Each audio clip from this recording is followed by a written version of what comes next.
ఏవండి ఏవండి లేవండి.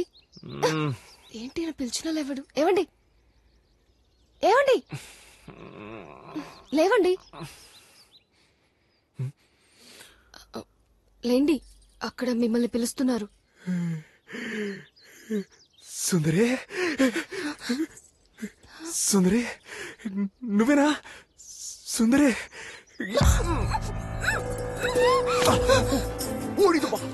ఇది కల కదా?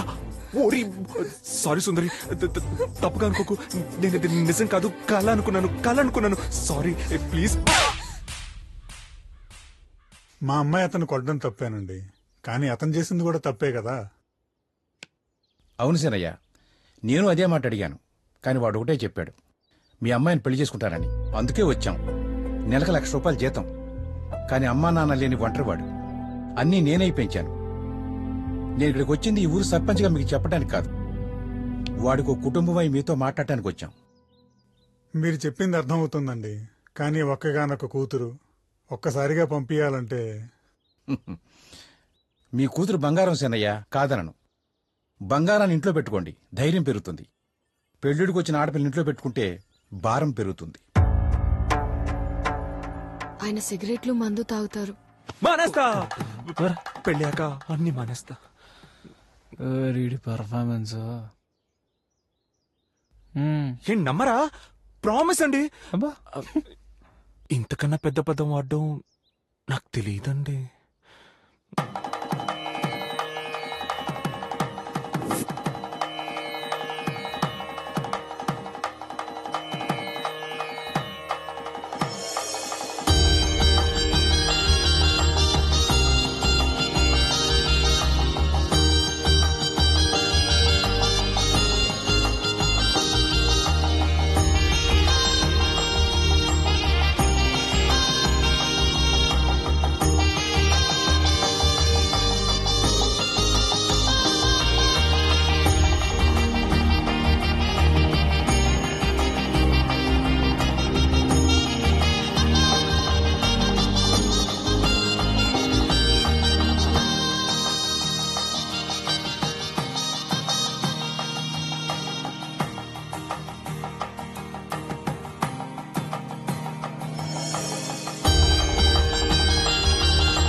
బాబాయ్ ఏంటిది నవ్వుతూ డోర్ తీసింది? భయం పోయిందేమో.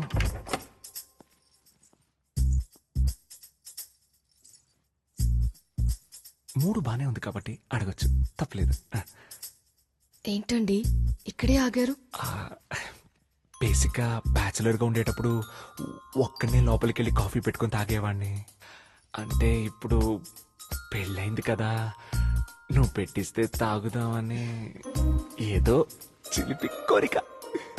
మీరు స్నానం చేసి రండి, నేను పెట్టిస్తాను.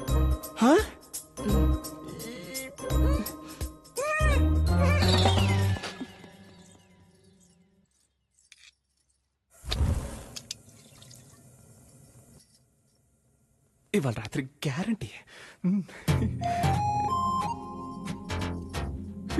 చిన్న చిన్నగా ఇల్లంతా అలవాటైపోతుంది.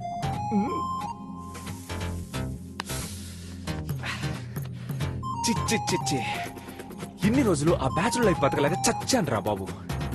అయినా పెళ్ళయ్యాక కంఫర్ట్లే వేరు. భార్య కాఫీ ఇవ్వడం, వేడివేడిగా అన్నం వడ్డించడం. ఆహాహా, ఎంతైనా ఆరోగ్యంగా బతకాలంటే పెళ్లి చేసుకోవాలరా అబ్బాయి. అంతే.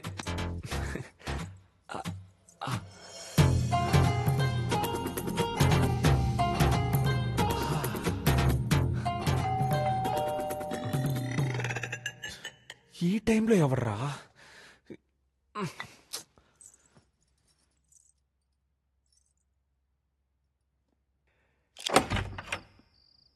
హే హాయ్ రితేష్, ఏంట్రా ఇలా వచ్చావు? ఉండు తలిపేస్తాను. దోమ. Bloody mosquitoes. ఏం లేదు బ్రో, ఇంట్లో ఉన్న గేమ్స్ అన్ని ఆడేశాను. సిర్రాక్ దొబ్బుతోంది. నీ దగ్గర ఉన్న గేమ్స్ ఉంటే తీసుకెళ్తామని వచ్చాను. నేనే ఆఫీస్ టెన్షన్ లో పడి ఏం ఆడట్లేదు. అన్ని ప్యాక్ చేసి పైన పడేశాను. సర్లే తెస్తానుండు. ఓకే. సుందరి, వీడు రితేష్ అని మన కింద ఫ్లాట్ లో ఉంటాడు. మంచి గేమర్లే. ఏదో రీసెర్చ్ చేస్తున్నాడు కొత్త గేమ్ కనిపెడదామని. సరే తీసుకొస్తాను. Yeah yeah. హాయ్ అండి.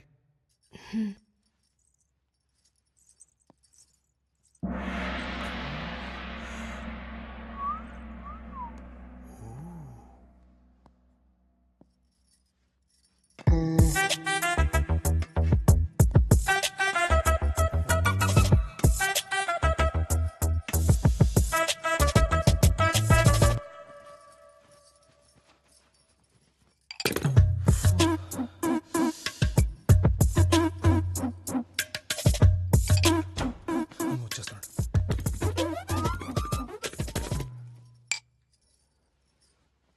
ఇదిగోరా. Thanks bro. పండగ చేసుకో. పండగ చేసుకోవాల్సింది నేను కాదు బ్రో, నువ్వు బ్రో. దేనికిరా? మేడం మామూలుగా లేరు.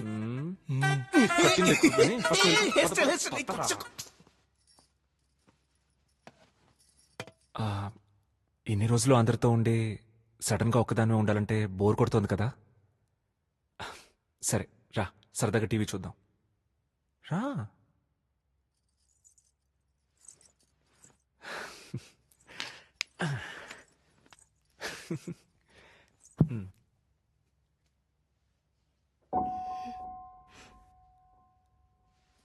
ఏంటి అలా ఉండిపోయింది? ఓడియబ్బా!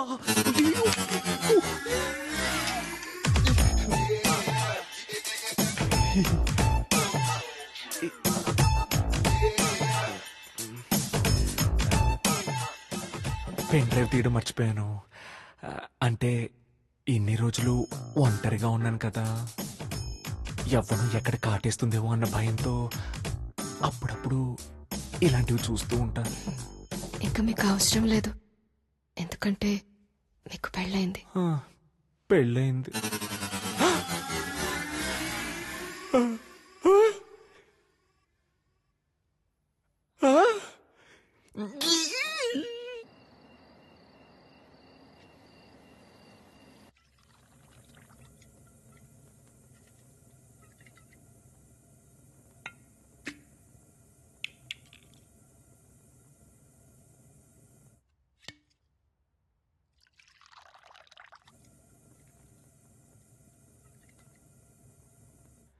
సార్, ఆ రోజు నేను అన్న మాటలకు మీరు హర్ట్ అయ్యారని నాకు అర్థమవుతుంది.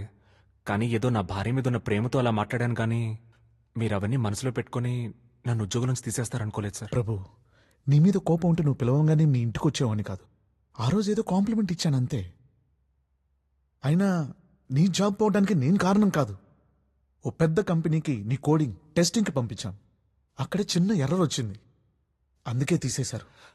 సార్, ఏదో ఒకటి చేసి నన్ను మళ్ళీ జాబ్లో జాయిన్ చేసుకోండి సార్. ప్రభు, ప్రతిరోజు నీ గురించి పుష్ చేస్తున్నానయ్యా. Thank you sir, thank you so much. రండి తీసుకోండి. హ్యాండ్ వాష్ ఎక్కడా? అదిగో అక్కడ కిచెన్లో ఉంది. నేను ఇప్పుడే వాష్రూమ్కి వెళ్ళొస్తాను. ఓకే.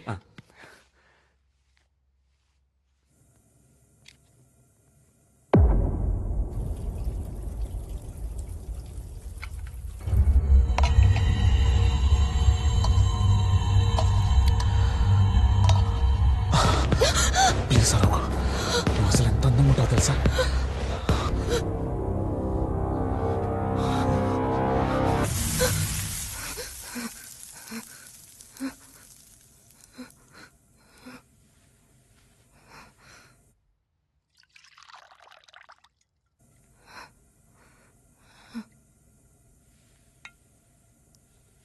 హ్యాండ్ వాష్ ఎక్కడా?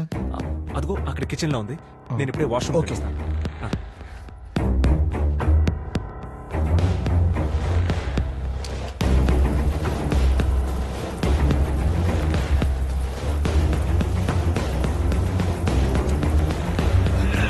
ఏమండి?